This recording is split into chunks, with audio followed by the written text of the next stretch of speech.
전자기 유도가 뭐예요? 라고 하면 우리가 아까 했던 자기력이라고 하는 건 전류가 흐르는 주변에 자기장이 생겨 이 자기장을 이용해서 힘을 만드는 걸 우리가 자기력이라고 했어요. 근데 거꾸로 실제로 전류가 자석을 만든다면 거꾸로요. 자석이 자기장을 변화시키면 그만큼 전류를 생산해낼 수도 있어. 자기장의 세기를 변화시키면 전류를 만들어낼 수도 있어요. 근데 원래 전류는 전압이 만드는 거잖아요. 전압에 의해서 전류가 흐르는 건데 자석으로 만든 전류는 구별하기 위해서 유도라는 단어를 써요. 근데 이거는 생략 가능하니까 그냥 전류라고 하셔도 되고 유도 전류 이렇게 하셔도 무방해요. 자, 그래서 이런 식으로 자석을 이용해서 전류를 생산하는 곳이 어디입니까? 바로 발전기입니다. 그래서 발전기가 있는 발전소에서 이 현상을 이용하는 거야. 그래서 자석으로 전기 만들어 우리 집에 보내는 거거든요. 자, 이거를 우리는 뭐라고 그러냐면 전자기 유도라고 해. 그래서 고등학교 1학년 되면 그래서 막바로 고등학교 1학년 내신부터 나오는 게 뭐냐면 발전기의 원리가 뭐냐 이렇게 물어봐요. 발전기의 원리는 전자기 유도예요. 이렇게 얘기하셔야 돼요. 그래서 발전기의 원리는 전자기 유도입니다. 자석을 가지고 전류가 흐를 수 있게끔 한다 라고 하는 전자기 유도라는 방식을 이용해서 우리는 전류를 생산해낸다. 그러면 이런 식으로 자석을 가지고 전류를 생산하는데 어떻게 자석이 전기를 만들 수 있어? 라고 하는 원인을 설명한 사람이 렌즈야. 그래서 이걸 렌즈의 법칙. 그래서 그 자석에 의해서 전류가 생기는 원인을 설명한 거고요. 그 원인에 의해서 얼마나 세게 전류를 생산할 수 있어? 이 세기를 계산한 사람은 패러데이. 그래서 패러데이 법칙 이렇게 하잖아요. 그래서 여러분들은 중학교 3학년 때 일만 배워요. 이 중상 과정이에요. 그리고 고등학교 올라오면 그래서 세기가 얼마 생겨? 이건 이제 고등학교 과정이죠. 됐어요. 이렇게 된단 말이야. 자, 여러분들이 보시면 실제로 자기장의 세기를 변화시키면 전류가 흐르는데요. 그 자기장이라는 게 우리가 앞에서 배웠던 자석을 만드는 원인과 똑같죠. 이렇게 모든 물질은 원자로 되어 있는데 원자 주변에는 전자들이 있는데 전자들은 절대로 가만히 있지 않고 끊임없이 운동합니다. 전자의 운동. 그 전자가 움직이면서 각각의 전자마다 뭘 가지고 있냐면 NS 극을 자기 나름대로 가지고 있잖아요. 이렇게 가지고 있잖아요.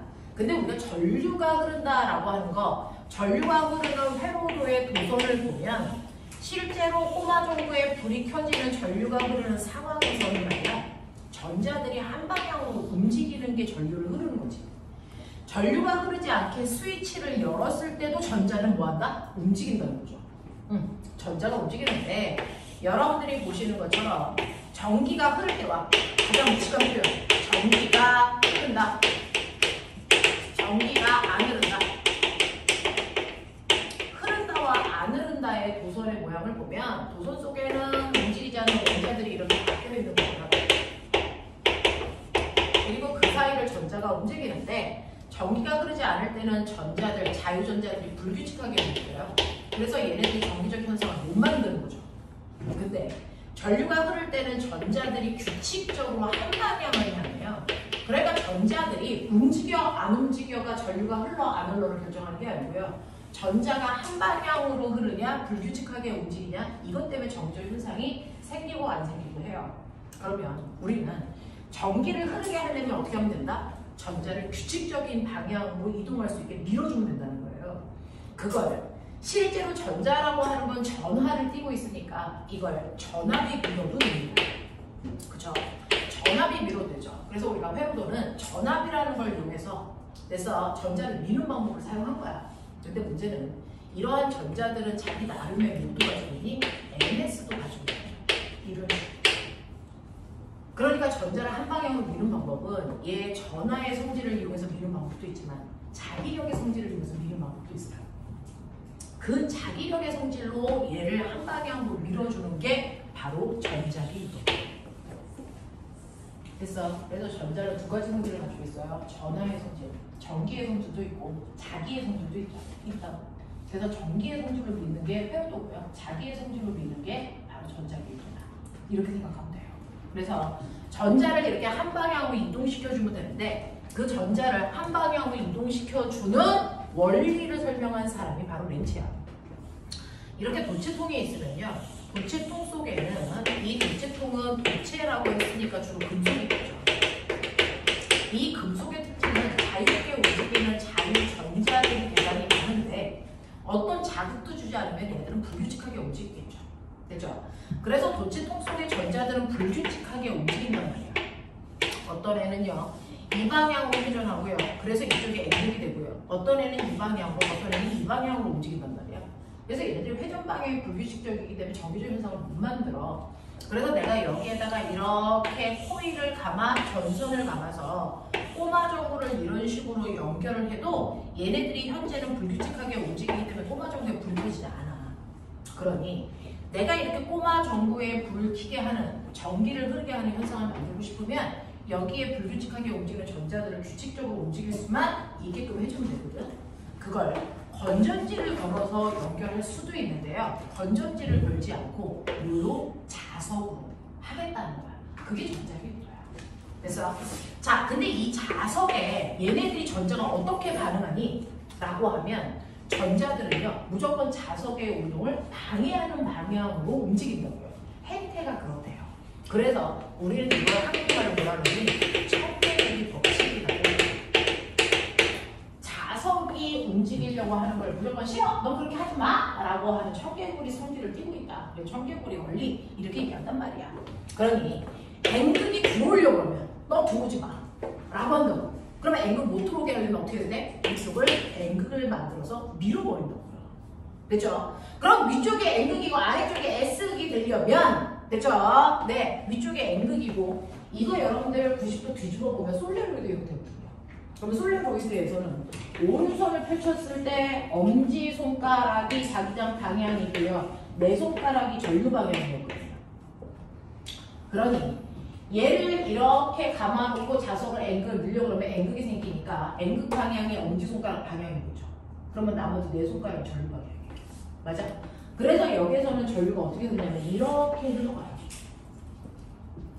그러면 N극을 빼려고 그러면 나가는 것도 싫대요. 나가지 마! 라고 하겠죠. 그럼 못 나가게 하려면 이번에는 여기에 무슨 극을 걸겠니? S극을 만들어. 그러면 N극은 이쪽이 된다. 그러니까 엄지손가락 거꾸로. 그럼 전류가 거꾸로 이렇게 흘러. 무슨 말인지 알아? 그래서 자석이 들어갈 때와 자석이 나갈 때 전류가 흐르는 방향이 정반대요. 그래서 전류가 흐르게 된단 말이야. 그래서 우리가 회로도에서는요. 항상 전류가 전압에 의해서 한 방향으로만 흘러요. 여기가 플러스고 여기가 마이너스면 이 회로도에서는 항상 전류가 이쪽으로만 흐르죠. 한 방향으로. 한 방향으로만 흐르는 전류를 우리가 뭐라 그래요? 직류 전류예요. 이렇게 직류 전류를 흐르게 할 수 있는 전압을 직류 전압 이렇게 얘기한단 말이야. 우리가 썼던 게 그동안 직류 전압이야. 그랬을 때 여기에 전류가 얼마 흘러? 2A가 흘러. 근데 전류도 방향성을 가지고 있잖아요. 벡터 값이라고요.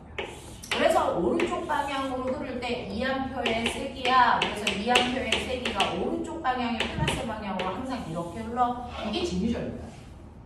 근데 이렇게 자석을 넣었다 뺐다 하면 방향이 한 번은 오른쪽, 한 번은 왼쪽으로 바뀌잖아. 주기적으로 바뀌잖아. 이렇게 방향이 주기적으로 바뀌는 전류를 만들어내요, 자석은. 이걸 우리 뭐라 그런다? 교류 전류라고 한다. 됐어? 그래서 패러데이 원리에 의해서 전자기 유도에 의해서 만들어진 전류는요. 직류 전류가 아니고 교류 전류로 방향이 플러스 마이너스가 주기적으로 바뀌어요. 이 교류 전류는 그래프로 그리면 얘가 세기가 이렇게 되고 이게 아니고요. 방향을 정반대로 바꾸려는 그 순간 세기는 얼마가 돼야 되지? 0이 돼야 되거든요. 그래서 교류 전류는 이런 모습으로 파동줘요. 그래서 이런 모습이 됐다 라고 하는 거. 그래서 네. 그래서 이런 식으로 해서 전류를 만들어내면 얘는 항상 교류 전류가 흐르게 되고요. 그 교류 전류가 우리 집에 오는 거예요. 이렇게 자석을 넣었다 뺐다 하는 유짓을 하고 있는 건 발전소. 그래서 발전소에서 만든 전류가 우리 집에 오기 때문에 우리 집에 들어오는 콘센트를 뽑았을 때 우리가 얻을 수 있는 전류는 무조건 교류 전류다. 알겠어요?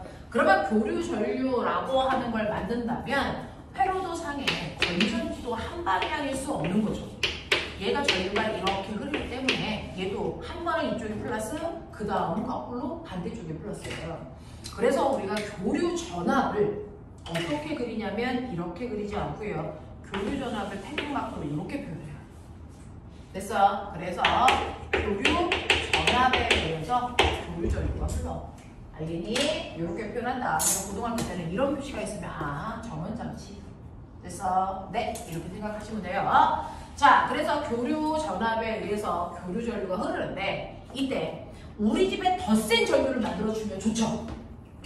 그래서 그럼 어떻게 하면 우리 집에 더 센 전류를 만들 수 있을까? 방법 세 가지.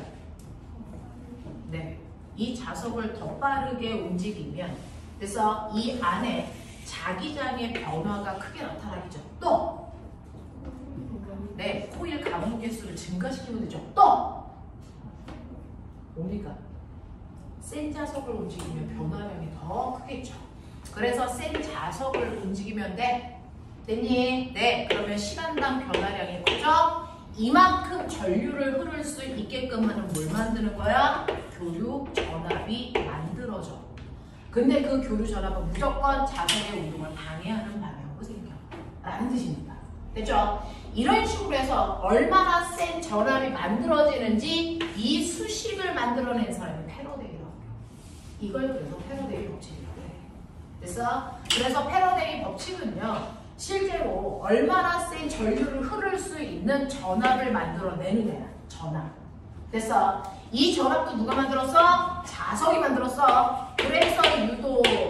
자, 중학교 때는 전압이라는 단어 쓰는데요. 이게 되게 한한 단어거든요. 우리 이거 안 써요. 고등학교 때는 전압 대신에 같은 의미로 뭐 쓰니? 기절력. 이렇게 써. 그래서 유도 기절력이 만들어지는 과정을 설명한 사람이 패러데이예요. 됐죠? 그래서 패러데이는 얼마나 센 전압이 생기는지 수식으로 만든 사람 마이너스 n의 t분의 델타 파이. 됐어? 근데 이 델타 파이라고 하는 거 자기장이 a분의 파이였거든요. 그래서 이걸 다시 쓰면 파이는 ba. 그래서 마이너스 n의 t의 델타 ba를 훨씬 더 많이 쓴다라는 얘기였죠. 그쵸? 그래서 우리는 이렇게 넘어갔을 거야. 그래서 B는 자기장의 세기고요. A는 면적이라는 뜻이에요. 자, 근데 여기서 가문수 N은요. 아까 솔레로이드에서 자기장의 세기를 구할 때요. K-NI 하면서 이때 가문수 N은 소문자였는데 얘는 대문자잖아요. 뭔가 달라요. 뭐가 다르냐면 얘는 1m당 가문수 환산한 값이면 얘는 환산하지 않아. 몇 미터든 그냥 거기에 10번 감았으면 10, 100번 감았으면 100. 됐어? 얘는 그냥 실제 감았어. 이거 그냥 집어넣어요. 됐어? 자, 이런 식으로 해서 유도 기절력이 만들어지는 과정을 여러분들이 이해하셔야 되고 세기를 구하는 방법까지도 머릿속에 넣으셔야 됩니다. 이렇게. 되죠? 우리가 많이 쓰는 게 이거니까. 자, 그래서 유도 기절력이 구해지면 선생님 저는 전류 구하고 싶은데 왜 전압 구해요? 네, 전압을 구해드렸으니 전류 구하려면 오메 법칙. V는 RR. 그러면 I는 R분의 V니까 V값 구해주면 이거를 뭘로 나누면 돼? 저항으로 나누시면 됐습니까? 전류의 세기가 나오겠죠. 됐냐? 이런 식으로 여러분들이 공식을 여러 형태로 전환해서 쓸 수 있으시면 되겠어요. 되겠어? 네. 자, 그러면 이런 식으로요. 여러분들이 보시는 것처럼 아하, 자기장의 세기가 변하면 그것 때문에 유도전류가 흐르는구나. 그 원리를 이용해서 나는 발전기를 만들 건데 그럼 발전기의 구조요? 여러분들 전동기의 구조와 똑같아요. 전동기도 영구자석이 있고 거기에 전류가 흐르는 도선을 놨잖아요. 그래서 여러분들이 기억하셔야 되는 전동기는요. 일단은 여기에 플러스 마이너스를 걸어서 이 도선에 전기 에너지를 흐르게 하죠. 그 전기 에너지를 자 여기에 있는 이 아이가 움직이는 역학적 에너지로 전환시키는 이걸 우리가 모터라고 하는 전동기라고 그러잖아요. 근데 발전기는요 플러스 마이너스를 안 걸죠. 왜? 전류를 만들 거니까. 됐어? 네. 그래서 얘는 결국은 얘를 전기 에너지를 만드는 건데 어떻게 만들어요? 얘를 움직이면 돼요. 얘를 움직이면 만들어져요. 그러니 거꾸로 역학적 에너지, 전기 에너지로 만드는 장치야. 그래서 전동기와 발전기는 에너지 전환이 거꾸로 일어난다. 근데 구조는 똑같다. 알겠습니까? 자, 안에 있는 구조는 똑같은데 에너지 전환 과정만 거꾸로다. 자, 그러면 얘를 어떻게 합니까? 라고 하면 여러분들이 보시는 것처럼 이렇게 도체통이 있으면 이 도체통에다가 자석을 넣었다가 뺐다가 하면 그것 때문에 유도전류가 생긴다 했어요. 근데 이렇게 도체통 속에다가 자석을 넣었다 뺐다 할 건데 센 자석을 넣었다 뺐다 하다 보니까 자석이 더럽게 무거워. 됐어? 그래서 움직이기 어렵단 말이죠. 자, 그래서 나중에 사람들은 자석을 고정시켜놓고 통을 넣었다 뺐다 했어. 근데 이것도 무거워. 됐어? 네! 그래서 어떡합니까? 이 통을 넣었다 뺐다 하지 않고 이 통의 대가리만 자르면 이 모습을 보이거든요. 이 새끼를 돌려. 그러면 돌리면 왜 되는데? 라고 하면 실제로요. 이렇게 통이 있을 때 자석을 넣었다 뺐다 할 때 자석이 가지고 있는 자기 잔의 세기가 이렇게 보여요. 자기력이. 그랬을 때 항상 통의 이 토와 자기력이 90도를 이루고 있을 때 그 변화만큼 반응해서 전류가 생기거든요. 그럼 90도가 아니고 이게 30도면 그 세기가 약해지는 거야. 그러면 이 통 속에 자기장의 세기를 변화시키는데 굳이 움직일 필요 없이 각도만 뭐해도 변화시켜도 세졌다 약해졌다 할 수 있잖아. 그걸 이용해서 돌리는 거거든요. 그래서 얘를 한번 돌려보면 이렇습니다. 통의 인구가 이렇게 되어 있으면 실제로 자기력이요. 여러분이 보시는 것처럼 이렇게 수직 방향으로 통의 인구에 들어갈 때 자기력이 제일 세지고요. 나갈 때 약해지잖아요. 그래서 세졌다 약해졌다 하는 자기장의 세기의 변화에 의해서 얘가 전류가 흐를 건데 굳이 그럴 필요 없이 이 입구를 이렇게 살살살살 돌려요. 그럼 90도일 때보다 각도가 작아질수록 세기가 점점 약해져. 그랬다가 다시 돌리면 다시 90도로 들어오니까 세기가 세져. 이걸 바꾼 겁니다. 알겠어? 이런 식으로 해서 이야기를 회전시킵니다. 어느 쪽으로 회전시키든 상관없이 회전시키면 어떤 일이 발생을 하냐면 맨 처음에 0도일 때는 수직 방향으로 들어오면 자기력이 없어요. 그죠? 그랬다가 얘를 이렇게 세우면 세울수록 이제 90도가 될수록 그죠? 예를 들면 여기에 도체통이 있는데 자기력이 세지는 걸 앵글을 넣는 상황이다 보시면 돼요. 됐죠? 네, 이렇게 됩니다. 자, 그래서 90도로 세웠다가 얘가 더 누워지면 90도에서 180도가 되면 오히려 얘를 빼는 상황이에요. 그래서 자석을 빼는 것과 같은 효과가 이때 일어나죠. 앵극을 빼는 것과 같은 효과가 일어난다고요. 그래서 자기력이 약해집니다. 그래서 세졌다가 약해졌다가 하니까 전류가 흐르겠죠. 그랬다가 이제는 270도로 다시 세워 거꾸로. 그러면 거꾸로 세우는 거니까 오히려 S극이 들어가는 효과가 돼요. 맞아. 네. 그랬다가 360도로 뒤집으면 S극을 빼는 효과가 된단 말이에요. 알겠어? 네. 그래서 넣었다 뺐다 이거 하지 않고 그냥 얘를 빠른 속도로 회전시켜요. 그럼 속도가 더 빨라지거든요. 변화량이 더 빨리 생겨요. 그러면서 더 가게 변하죠. 이게 발전기의 원리야. 알겠어? 이런 식으로 하면서 교류 전압을 지금 발전소에서 만들어가고 있다. 라는 얘기입니다. 춥냐?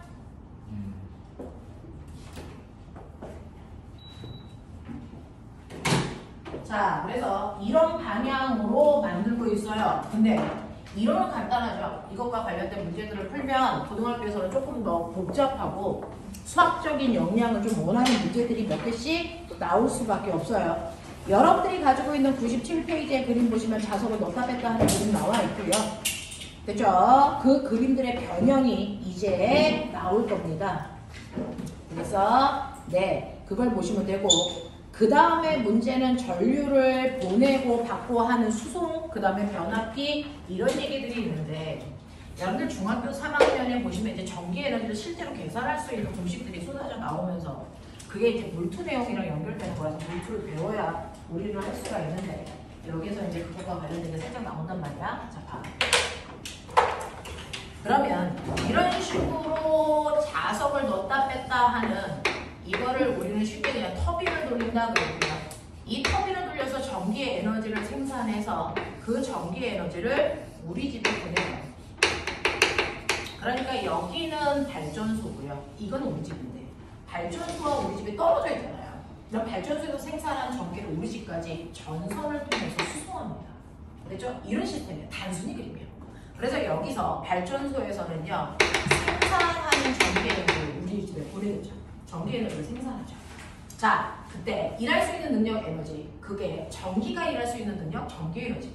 그걸 이제 생산해서 우리 집에 보내는데 나는 그 전기 에너지 중에서 단위, 시간당 생산하는 전기 에너지. 단위 시간은 1초 또는 1시간이겠죠. 1초 또는 1시간 동안 생산한 전기 에너지를 우리가 뭐라고 그러냐면 전력. 전력을 P라고 하고 단위는 뭐 쓰게 해요? 와트. 됐어? 10와트, 20와트. 이걸로 쓰거든요. 자, 그 전력을 생산하는 전력을 구하는 방법이 VI예요. 전기 에너지 구하는 식은 비트. VIT. 됐어? 근데 이게 1초니까 T의 의미가 없어지는 거죠. 그래서 VI예요. 전압 곱하기 전류하면 생산 전력을 계산할 수 있어요. 됐죠? 근데 우리가 오메 법칙을 배웠단 말이죠. V는 IR. 그러니까 V 자리에 IR 집어넣으면 똑같아. 그래서 V 자리에 IR을 집어넣으시면 I이고 R로 계산하는 그 전력이야. 또 I는 R분의 VR. 맞아. 그래서 I 자리에 R분의 V 넣어도 되니까 이거 R분의 V제곱으로 구해도 다 똑같은 전력 구하는 식이야. 됐죠? 자, 그래서 발전소에서 생산 전력을 만들어 그걸 전선을 통해서 우리 집에 보낸단 말이죠. 전선은 어떤 역할을 하냐면 우리 집에 전기 에너지를 보내는 수송을 해요. 됐어? 수송을 한단 말이야. 근데 문제는 전선이야. 중학교 때는 무식하게 전선의 저항이 있다 없다? 없다고 배웠습니다. 사실일까 거짓말일까? 거짓말입니다. 왜요? 전선도 물질이잖아요. 모든 물질은 원자로 되어 있으니까 그 원자 사이를 전자가 지나갈 때 뭐가 일어나겠니? 충돌. 그 충돌에 의해서 저항이 발생하고 그 충돌을 계속하면 그 저항에 의해서 뭐가 발생하니? 열 에너지. 그러니까 전기 에너지 중에 일부가 열 에너지로 전환돼서 표시된단 말이에요. 맞아? 자, 그래서 이렇게 수송하는 과정에 우리 집까지 오지 못하는 전기 에너지의 손실이 돼요. 손실 전력을 생각해요. 그러니까 발전소에서 100만큼의 에너지를 만들었다고 쳐. 근데 우리 집에 올 때 그래서 40만큼의 전기 에너지가 손실이 됩니다, 실제로. 그럼 실제로 우리 집에서 받을 수 있는 공급 전력은 거의 60%. 엄마가 10,000원어치 전기 사용 그 전기세 내도 우리 집에서 쓰는 건 6,000원밖에 안 되는데 10,000원어치 낸단 말이에요. 그런 얘기야. 알겠어? 그러니까 생산 전력에서 손실 전력을 뺀 만큼은 우리 집에서 쓰는 공급 전력이 되겠죠. 알겠니? 이런 시스템이야. 그래서 우리가 얼마 전에 주식시장이 뻥 떴죠. 뭐 때문에? 초전도체. 초전도체는 뭐야? 저항이요. 그럼 손실 전력이 있어 없어? 없어. 그래서 획기적인 발견이고 우리가 그걸 꼭 해야 되는 것 중에 하나야. 알겠어? 그래서 이 손실 전력을 줄이는 게 과학자들의 역할인데요. 초전도체를 실용화할 수 있다면 손실 전력이 0되거든요. 너무 좋은 거죠. 그죠? 그래서 그걸 만들려고 하는 겁니다. 자, 그러면 이런 식으로요. 실제로 생산 전력, 그 다음에 손실 전력, 그 다음에 공급 전력 이런 게 있는데 그 중에서 발전소에서 얼마만큼의 전력을 생산합니까? 라고 하는 게 그 발전소의 효율이야. 됐어? 수력 발전소, 화력 발전소, 원자력 발전소. 자, 내가 말씀드릴게요. 에너지는 실제로 만들 수 있니? 없어요. 에너지는 보존되잖아요. 전 우주적으로 있는 에너지를 다양한 형태, 내가 필요한 형태를 전환해서 쓸 뿐 에너지를 만들어지지도 없어지지도 않습니다. 에너지 보존 법칙. 자, 그러면 실제로 발전소에서 전기 에너지를 만들었어요? 거짓말이죠. 전기 에너지로 전환시킨 거야. 무슨 에너지를? 자, 수력 발전소 무슨 에너지? 위치 에너지. 물이 가지고 있는 위치 에너지를 전기 에너지로 전환시켜서 그만큼 쓰는 거야. 화력 발전소는 석탄, 석유가 가지고 있는 에너지. 원래 물질들이 가지고 있는 에너지 통칭해서 뭐합니까? 화학의 에너지. 그래서 화학 에너지를 전기 에너지로 전환시키는 거예요. 화력발전. 원자력 발전은 우라늄이라는 핵이 가지고 있는 핵 에너지를 무슨 에너지로? 전기 에너지로 전환시킵니다. 알겠어? 이런 식으로요. 우리는 단지 에너지를 전환시키는 거야. 발전소는. 알겠습니까? 무슨 에너지를 전기 에너지로 전환시키냐에 따라 수력, 화력, 조력, 파력. 알겠습니까? 통력. 이렇게 이름 붙이는 것 뿐이야. 됐어? 네. 이런 식으로 에너지를 전환시키는 건데, 자, 여기에서 보시면 이 발전소에서의 효율은 그 발전소가 얼마나 단위 시간 동안 많은 에너지를 생산할 수 있냐죠? 생산전력 어떻게 계산할까요? 이죠. 생산전력 구하는 방법이 세 가지잖아요. 이 중에서 생산전력을 구해서 계산할 수 있는 방법은 VI만 될까? I제곱 R만 될까? R분의 V제곱 될까? 다 될까?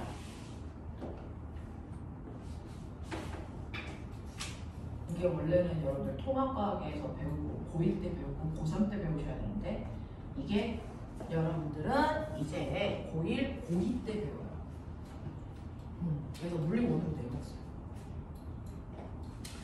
자, 여러분들이 알고 있는 것처럼 이러한 생산 전력을 계산하는 방법은 딱 하나밖에 못 씁니다. 저거 세 개 다 쓸 수가 없어요. 생산 전력은 어떤 방법으로 계산합니까? 라고 하면 얘가 바로 생산 전력이에요. 얘네들 못 써요? 못 써요. 왜요? 라고 하면 전기를 생산하는 과정에서요. 얘는 이 안에 저항이라는 게 존재하지 않습니다.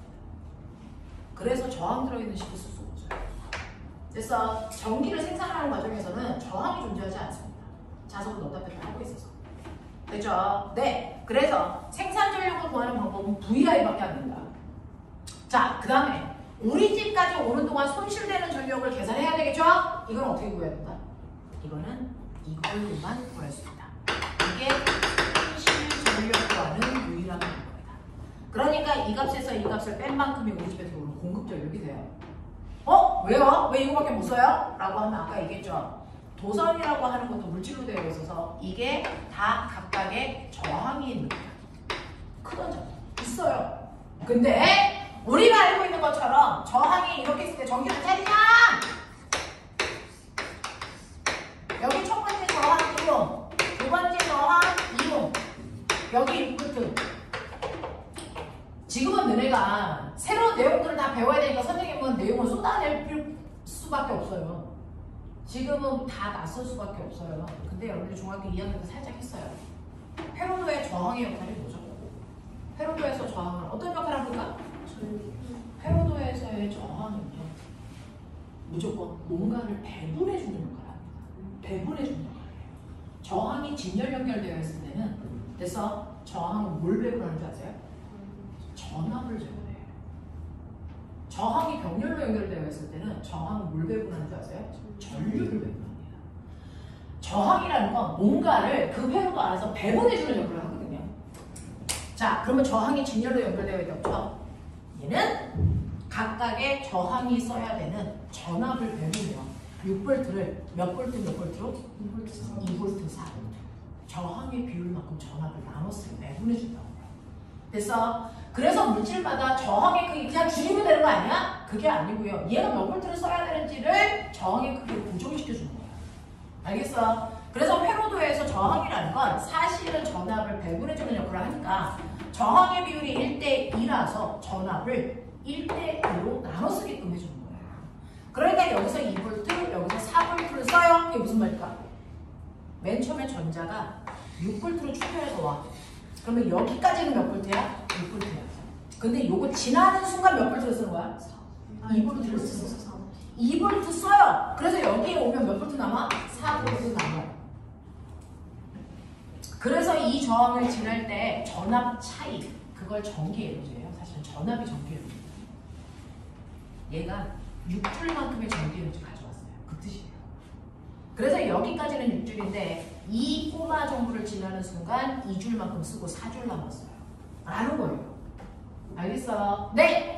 그리고 이 꼬마 정보를 지날 때 몇 볼트 써요? 4볼트 쓴대요. 그럼 여기가 4볼트니까 4볼트 쓰면 몇 볼트입니까? 0볼트. 이런 얘기야. 그러니 저항을 하나 지날 때마다 전압은 뭐한다? 변한다. 근데 도선은 저항이 쭉 연결되어 있는 직렬적으로 같은 구조야. 그러니까 도선을 지날 때마다 전압이 계속 뭐하고 있니? 줄어들고 있어. 그죠? 전압이 계속 바뀐다고요. 그러니까 이하에서 손실되는 전력이 얼마야? 라고 얘기할 때 전압 들어있는 식을 쓸 수가 없어. 왜? 전압이 계속 바뀌니까. 알겠어? 대신에 직렬 회로에서는 전압은 바뀌어도 뭐는 안 바뀌니? 전류의 세기는 예정이에요. 그리고 도선의 길이와 굵기가 결정되어 있기 때문에 총 저항값도 일정하고. 그죠? 그래서 여기까지 오는 동안 총 저항값이 일정하고 전류의 색이 일정하기 때문에 이 방법으로 손실 전력을 보는 게 가장 논리적이다. 알겠어? 자! 그러면 선생님은 영재고랑 과거 가는 아이들을 키우잖아요. 그걸 하려고 하이스가 있는 건데 그 영재고랑 과거 가는 아이들이 과학을 이제 해보잖아요. 과학자 이런 것들을 할 건데 그 사람들이 해야 되는 건 뭐냐면 사실은 소비자들이 공급되는 전력을 최대한으로 많이 쓰기 위해서는 생산 전력을 높이는 방법도 있고 손실 전력을 뭐하는 방법도 있어요. 줄이는 방법도 있죠. 어떤 게 더 효과적일까요? 손실 전력을 줄이는 거예요. 왜냐하면 생산 전력을 늘리려면 발전소 많이 만들어야 되는데 토지가 한정되어 있기 때문에 그럴 수 없는 거죠. 그래서 손실 전력을 최소화시키는 방법을 연구하는 사람들이 과학자거든요. 그럼 생각해봐. 손실 전력을 I제로 알고 계산할 때 이 값을 최소화해야 돼. 알아요? 그러면 이 값을 최소화하기 위해서 뭘 조절해야 될까? 전류를 줄이거나 저항을 줄이는 방법을 선택해야죠. 근데 저항을 줄이는 방법은 너네 엄마 때문에 안 돼. 왜일까요? 저항의 크기를 결정하는 요소 생각해 빨리.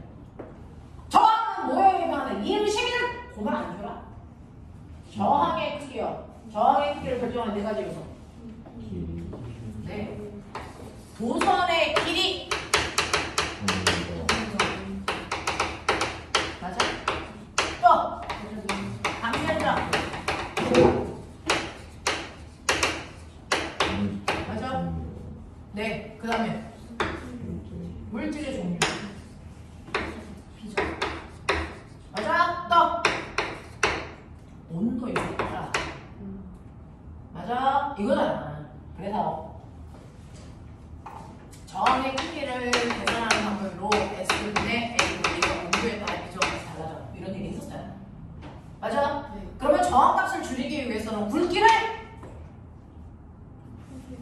굵게 되죠. 전선이 이따시만 하면 된다고요. 됐죠? 네. 이렇게 되면 재료비 너무 들어요. 한 번 수선할 때마다 돈이 엄청 들어요. 효율성이 떨어져요. 알겠죠? 그래서 이거를 조절하는 건 불가능해요. 그러면 길이를 줄이면 되죠?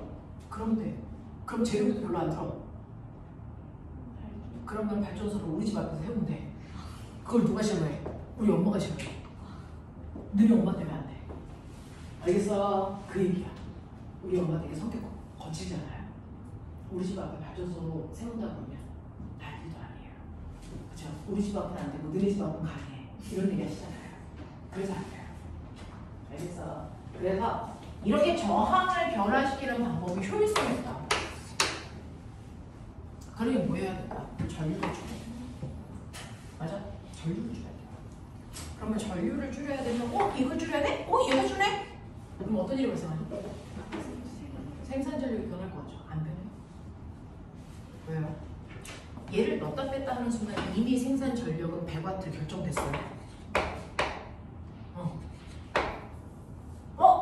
그러면요, 네가 전류를 줄이려면 조건이 있어요. 전압을 뭐 해야 돼요? 높이면 돼.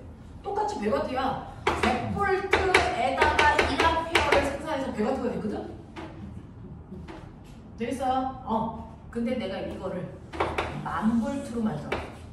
그럼 전류는 어떻게 되니? 100분의 1을 그거 보면 전류가 1A에다가 100분의 1A로 줄여. 전류가 똑같아. 생산 전류 똑같아. 그쵸? 똑같이 배웁니다. 자, 전류를 100분의 1로 줄여. 그럼 손실 전력은? 10,000분의 1로 줄여요. I제곱이니까. 알겠어? 훨씬 좋죠. 그래서 우리는 실제로 손실 전력을 줄이는 방법을 전류를 감소시키는 방법을 쓴다. 근데 전류를 감소시키려면 되려면 반드시 선행돼야 되는 거. 전압을 뭐 해야 된다? 높여야 된다. 응? 생산할 때 100V였는데 갑자기 어떻게 1000V 높여요? 네. 이러한 전압을 변화시키는 장치가 이게 필요해요. 그래서 전압을 변환시키는 장치가 필요해요. 이거를 우리가 뭐라 그럽니까?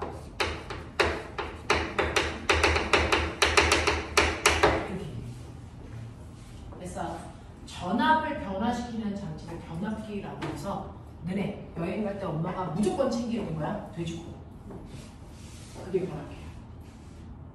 그래서 우리나라는 220V 쓰는데 미국 놈들은 몇 볼트 써? 110V 써. 그래서 그때 들고 다니는 게 돼지코잖아. 그 돼지코의 원래 이름이 뭐야? 걔 이름이 돼지코 아니야? 변압기야. 그거 들어가는 거야. 그 변압기 구조가 되게 심플하고 단순해. 그래서 변압기라고 하는 구조가요, 되게 심플하고 단순한데요. 변압기가 그냥 철덩어리예요. 선생님은 되게 오래전에 태어났잖아요. 3.1운동도 하고 6.25도 겪었기 때문에 되게 나이가 많단 말이죠. 뭐 이 새끼다.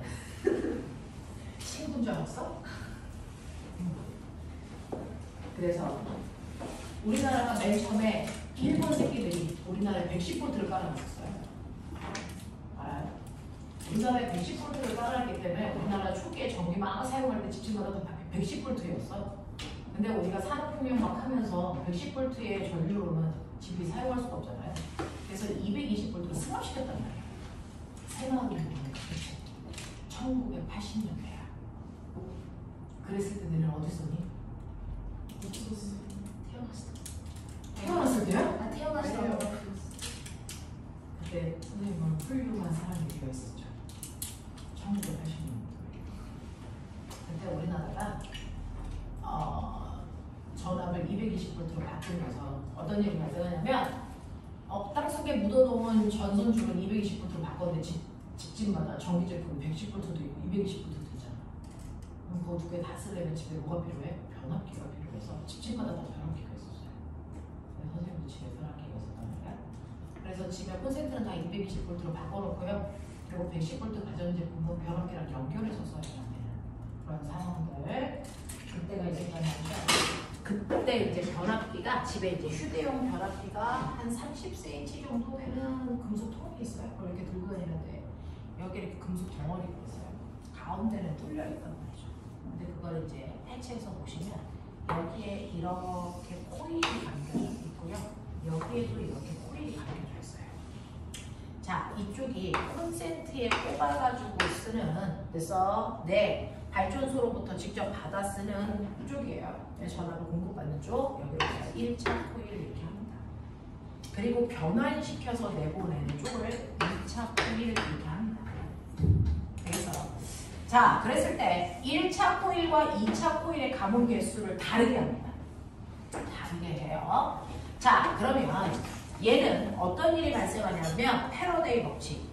보이는 마이너스 N은 T의 델타 BA를 델타 파이라고. 1차 코일이니까 1차 전압을 받아서 그래서 됩니다. 우리 집은 교류 전류가 들어오니까 주기적으로 전류가 막 바뀌면 그 전류에 의해서 생기는 자기장이 주기적으로 방향이 바뀌면서 생기겠죠. 그래서 콘센트를 꼽아놓으면 이 코일 주변에 자기장이 막 생기는데 그 자기장이 철덩어리를 타고 이리로 가서 여기에 훅 자기장이 만들어져요. 그럼 얘 입장에서는 없었던 자기장이 생기는 거죠. 자기장이 생기는 거 좋아 싫어? 싫어. 그것과 반대 방향으로 뭐가 흐르겠니? 순간 유도줄. 그게 만들어져서 세탁기에 공급. 이렇게 되는 거야. 근데 1차 코일에 들어온 전압 V1은 됐어? 마이너스 N1의 T의 델타 파이고요. 여기서 만들어져서 나가는 2차 전압은 마이너스 N2의 T의 델타 파이란 말이야. 근데 얘가 시간당 자기장의 세기에 변화가 생기면 그 변화가 그대로 얘한테 가서 똑같은 변화를 일으켜요. 그러니 1차 코일과 2차 코일의 T분의 델타 파이가 똑같아요. 그러면 1차 전압 대 2차 전압의 비율 이게 똑같으니까 코일 감원 개수의 비율이 정확합니다. 이해돼? 코일의 가문 개수 B가 2대 1이라고 쳐봐. 그럼 전압이 2대 1이 되죠. 그러니까 220V가 110V가 되겠죠. 알겠어? 이렇게 되죠. 그래서 1차 코일과 2차 코일의 가문 개수가 2대 1이면 이때 들어오는 전압과 변압해서 나가는 전압의 비율도 그럼 전류는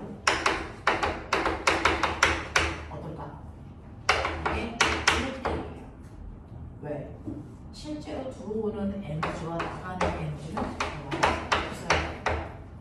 에너지 어떻게 보여요? VIF, 아시겠어요? 전력은 일정히 이런 얘기예요. 이게 변압기예요. 되겠니? 그러면은 얘는 전압을 낮춘 거잖아요. 얘는 전압을 높여야죠. 그럼 어떻게?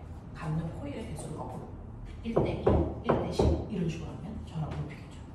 무슨 말이 있어? 그래서 코일 가문 개수만 조절을 하면 전압을 높일 수도 있고 낮출 수도 있어요. 자, 그 중에서 발전소에서 전기를 만들어서 우리 집에 보내기 직전에 전압을 극단적으로 높여야죠. 그래야 손실 전력을 줄이겠죠. 됐어? 그래서 발전소 앞에서 변압기 하나를 설치합니다. 그 변압기는 전압을 높이는 승합의 역할을 합니다. 승합 변압기. 그래서 실제로 10,000V, 100,000V를 보내요. 발전소에서. 그게 전봇대에 있는 전선에서 오는 전압이에요. 거기 10,000V, 100,000V 이런 거 와. 그러면 이거를 우리 집에 10,000V 또는 100,000V를 보내면 우리 집에 있는 식구들은 전기 통닭돼. 감전돼. 순간 자리거. 알겠어? 네, 이렇게 된단 말이야. 그러니까 집에다가 보낼 때는 위험하지 않게 110V나 220V 정도 다운시켜서 보내야 돼요. 어디에서 다운시켜? 우리 집 코앞에서 다운시켜야 손실률이 적죠. 됐죠? 네. 그래서 집 앞에 감압 변압기라는 게 있어요. 이게 어떻게? 여기 대부분 아파트에 살죠. 아파트 앞에 있는 어디? 편의점. 옆에 코너에 있어. 그래서 편의점 옆에 코너에 있는데 그 코너에 뭐가 있냐면 오늘 집에 가면서 보세요. 한 1m 정도 되는 세장처럼 생긴 철통이 있어요. 아파트 단지 앞에 다 있어요. 이렇게 돼요. 이렇게 돼요. 그래서 근데 동네 노는 형아들이 여기에 이렇게 올라가서 병신 새끼들이 물툴 안 배웠으니까 여기서 뭐예요? 담배 피죠. 물툴을 배우면 안 올라가거든요. 물툴을 안 배워서 올라가요. 여기에 올라가서 담배 피니다. 언젠가 익을 거예요. 되냐? 이런 거죠. 있어? 동네 가면. 되니? 아파트 코너 도움이 있고 이때 이런 데 보면 있어요. 커다란 빌딩 근처에 가면 이게 연락하죠. 사람들이 막 여기 올라가서 놀자. 그런 거예요. 그런 게 있다고요? 이 변압기라고요. 그죠? 네, 그래서 이런 구조도 있다라고 하는 거, 이게 변압기다라고 하는 게 98페이지 그림이에요. 도로 중간중간에도 있는 커다란 터널을 네, 맞아요. 한 번에 딱 다운을 못 시켜서 됐어? 여러 번에 걸쳐서 다운 시키거든요. 변압기가 군데군데 있고요. 그리고 그 건물로 들어가는 입구에 반드시 있고 그렇습니다. 변압기들이 있습니다. 그러니까 괜히 그런 것들을 해체해서 보고 막 그러면 안 돼. 잘 익을 수 있어. 엄청 잘 익어. 그냥 순식간에 익어. 자, 그래서 98페이지에 있는 맨 밑에 있는 그림이 변압기 그림이에요.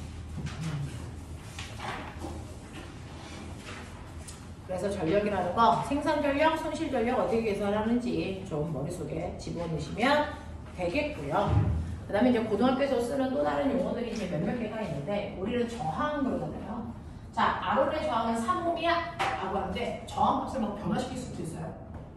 저항을 더 크게 할 수도 있고, 작게 할 수도 있어요. 그걸 가변 저항 이렇게 표현해서요. 우리는 저항을 여러분들이 회로도상에서는 이렇게 그리는데, 가변 저항이라고 하는 건 이렇게 표현해요. 그래서 저항을 1이었다가 2였다가 3이었다가 시험 문제 내기 위해서 이런 형태로 만들죠. 네, 이렇게 되더라 라고 하는 거 기억을 좀 해봐 두시면 되겠습니다. 이게 바로 전자기 유도입니다. 자, 그 전자기 유도에서 여러분들이 이제 100페이지부터 문제를 쭉 풀 거지만 우리가 몇몇 문제 기초적인 것들을 좀 봐야 앞에 있는 심화 문제를 풀겠죠. 앞에서부터 풀면 헛소리가 납니다. 그러니까 뒤에 있는 과제 문제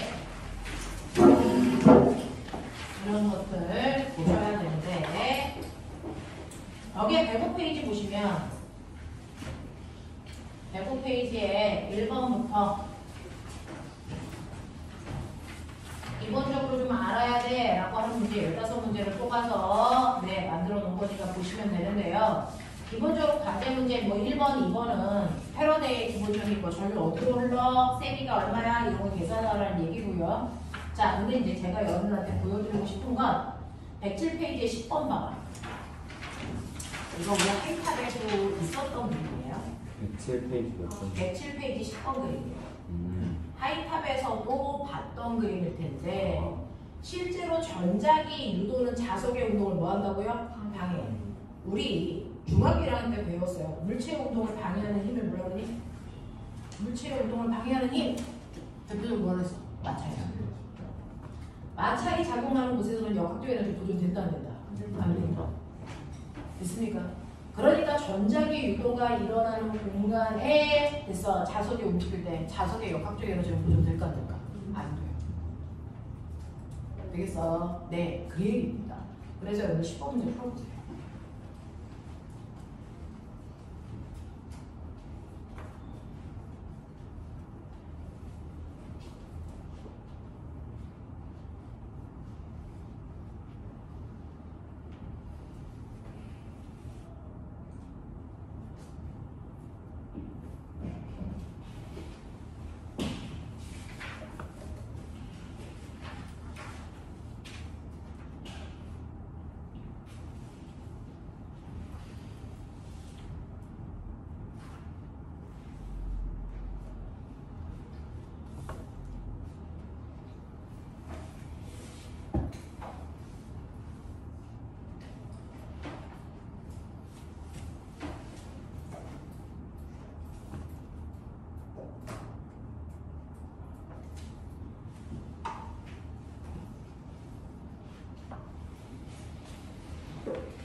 자, 그림과 같이 굵기와 길이가 같은 구리관과 플라스틱 관인데 꼬매나 구리관은 도체니까 전자기 유도가 일어나, 그치?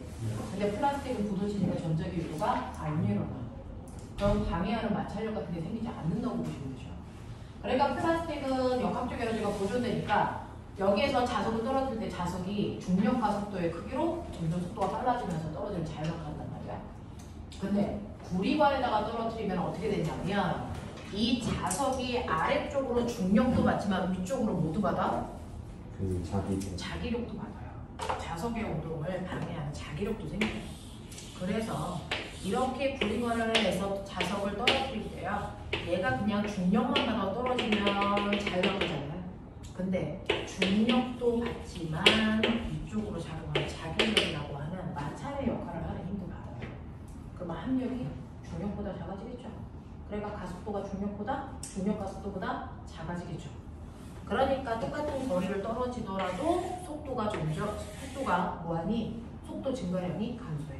그래서 더 오래 걸려. 그래서 전자기 유도가 안 되면 1초간에 떨어질 건데 전자기 유도가 일어나서 떨어지는데 2초 이런 거야. 알겠습니까? 이렇게 됩니다. 라고 하는 거죠. 자, 자석이 바닥에 늦게 떨어지는 쪽은 구리관 쪽이고요. 자석이 늦게 떨어지는 이유는 자기력이 작용했기 때문이에요. 네, 자석의 운동을 방해하는 방향으로 자기력이 떨어져. 자, 그럼 꼬맹아 봐. 맨 처음에 자석이 이 입구로 들어와. 어느 쪽으로 자기력이 생기니? 무조건 자석의 운동을 방해해야 되니까 어느 쪽? 위쪽으로 자기력이. 그랬다가 자석이 떨어져 내려갈 때 자기력 방향. 위쪽. 그러니까 들어올 때와 나갈 때 자기력 방향은 똑같아요. 자석의 운동과 무조건 반대방향. 알겠어? 그래서 전자기 유도가 일어나면 무조건 역학조에서는 감소만 한다. 알겠습니까? 감소만 한다. 왜? 자석의 온도가 반대 방향으로 작용할 거니까. 납득해? 네, 하겠어? 오케이. 자, 그러면 한 5분만 선생님이랑 빠른 속도로 필요한 거 몇몇 개만 볼게요. 자, 그러면 여러분들이 보셔야 되는 거예요. 보면 11번 문제. 해결될까?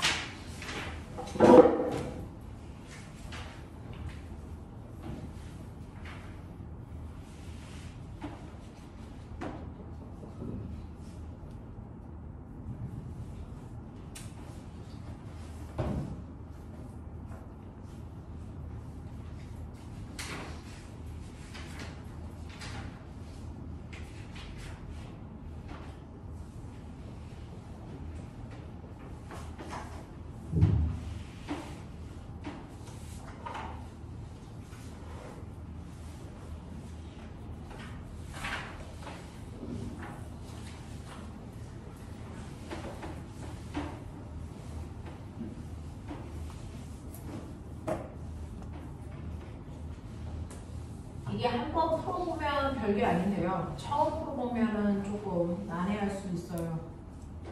답부한 사람 얘기해봐. 아닌지는 모르겠어요. 몇 번일 것 같냐? 11번. 채점. 응? 포함했는데 채점. 채점했다고? 채점 해봐요. 아니 몇 번일 것 같은 말이야? 11번. 3번이에요.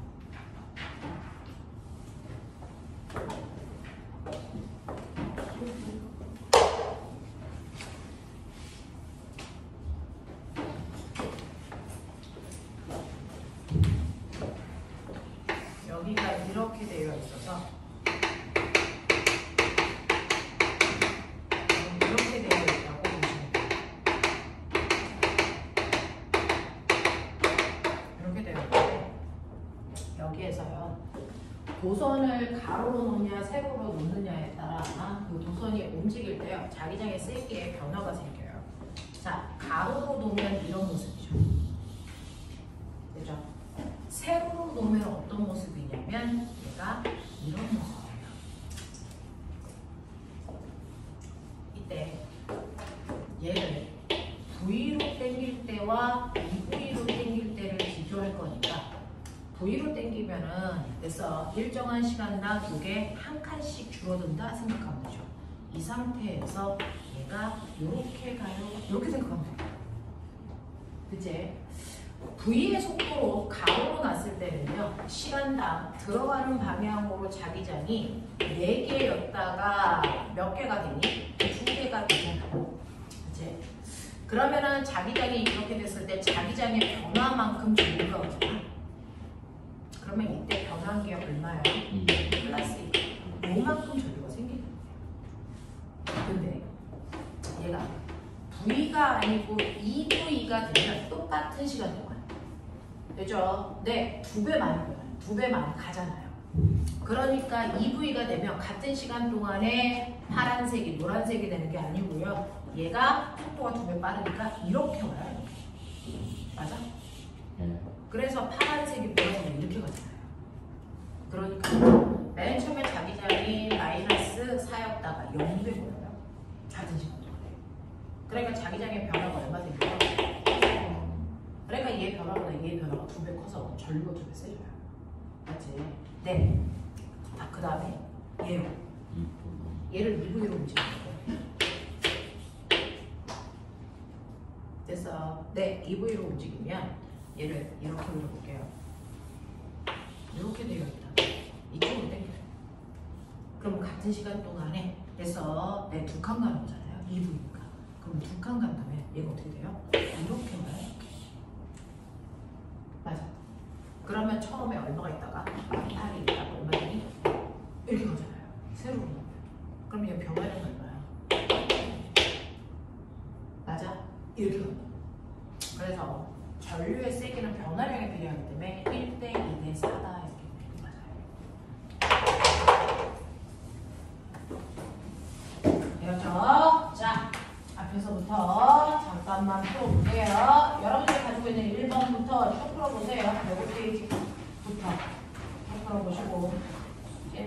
앞에 있는 심화 문제까지 한번 해가지고 와보세요. 과제 문제 1분 풀면 되는 거. 네.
선생님, 여기에서 실험 과정과 결과가 각각 기억리에 디귿이랑 1, 2, 3으로 나왔는데 문제에서 나온 실험과 결과는 가나다랑 ABC로 나와 있어요.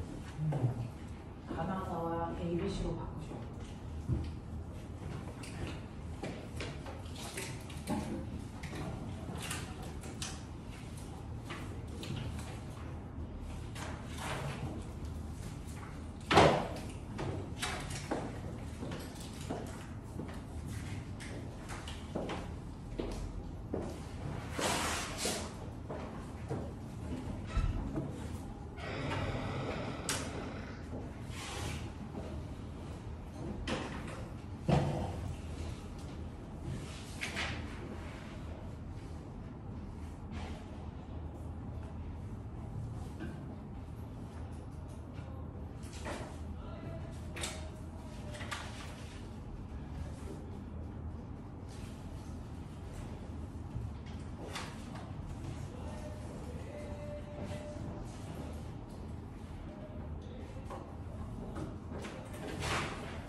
맨 앞에 몇 페이지지? 140 몇 페이지지?